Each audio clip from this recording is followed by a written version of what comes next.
This is the stage which the world is now approaching, the stage of world unity which, as Abdu'l-Baha assures us, will in this century be securely established. The tongue of grandeur, Baha'u'llah himself affirms, hath in the day of his manifestation proclaimed,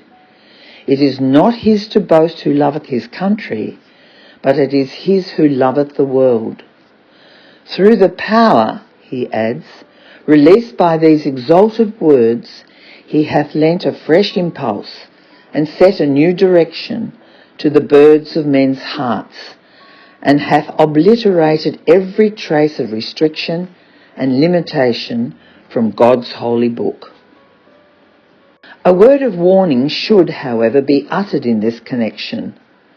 The love of one's country, instilled and stressed by the teachings of Islam as an element of the faith of God,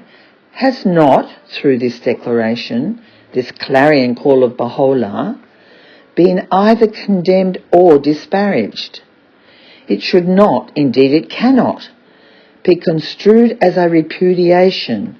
or regarded in the light of a censure pronounced against a sane and intelligent patriotism.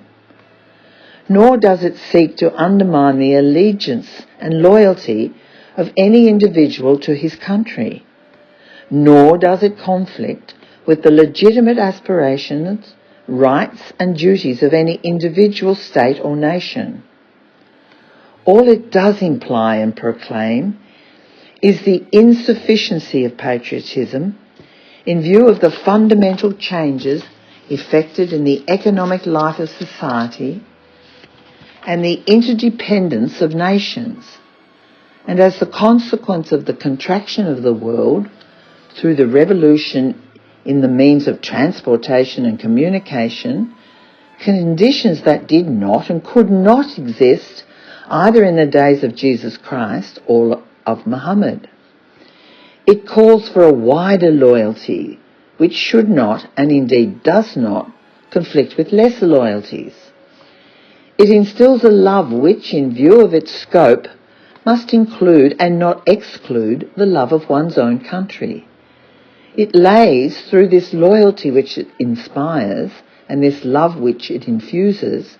the only foundation on which the concept of world citizenship can thrive and the structure of world unification can rest. It does insist, however, on the subordination of national considerations and particularistic interests to the imperative and paramount claims of humanity as a whole, inasmuch as in a world of interdependent nations and peoples, the advantage of the part is best to be reached by the advantage of the whole. The world is, in truth, moving on towards its destiny. The interdependence of the peoples and nations of the earth, whatever the leaders of the diversive forces of the world may say or do, is already an accomplished fact. Its unity in the economic sphere is now understood and recognised. The welfare of the part means the welfare of the whole, and the distress of the part brings distress to the whole. The revelation of Baha'u'llah has, in his own words, lent a fresh impulse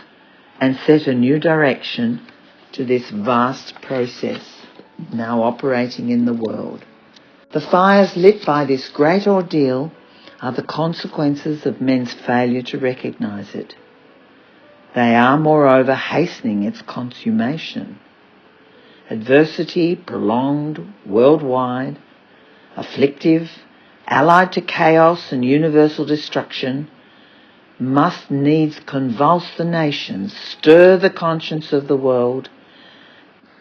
disillusion the masses, precipitate a radical change in the very conception of society, and coalesce ultimately the disjointed, the bleeding limbs of mankind into one body, single, organically united and indivisible. To the general character, the implications and features of this world commonwealth,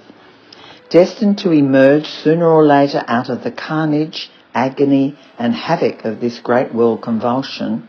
I have already referred in my previous communications. Suffice it to say that this consummation will, by its very nature, be a gradual process, and must, as Baha'u'llah has himself anticipated, lead at first to the establishment of that lesser peace which the nations of the earth, as yet unconscious of his revelation,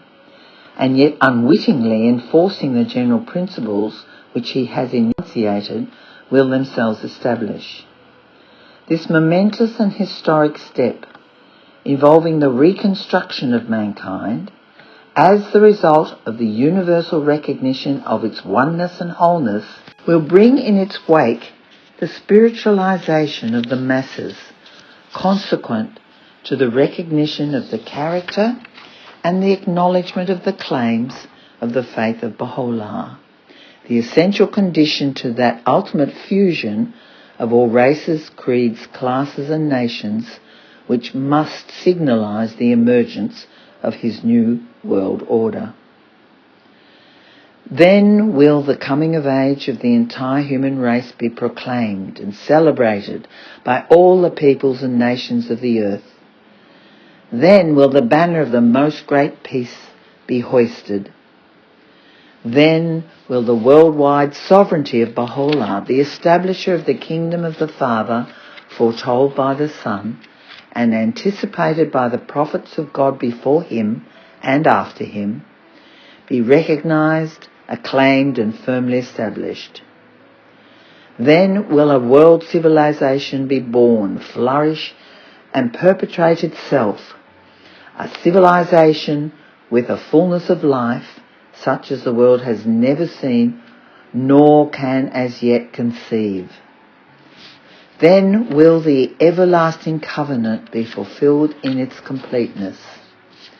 Then will the promise enshrined in all the books of God be redeemed, and all the prophecies uttered by the prophets of old come to pass, and the vision of the seers and poets be realised. Then will the planet, galvanised through the universal belief of its dwellers in one God, and their allegiance to one common revelation, mirror, within the limitations imposed upon it, the effulgent glories of the sovereignty of Baha'u'llah, shining in the plenitude of its splendour in the upper paradise, and be made the footstool of his throne on high, and acclaimed as the earthly heaven, capable of fulfilling that ineffable destiny fixed for it from time immemorial by the love and wisdom of its Creator. Not ours, puny mortals that we are, to attempt, at so critical a stage in the long and checkered history of mankind, to arrive at a precise and satisfactory understanding of the steps which must successively lead a bleeding humanity, wretchedly oblivious of its God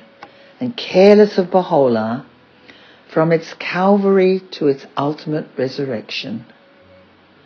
Not ours, the living witnesses of the all-subduing potency of his faith,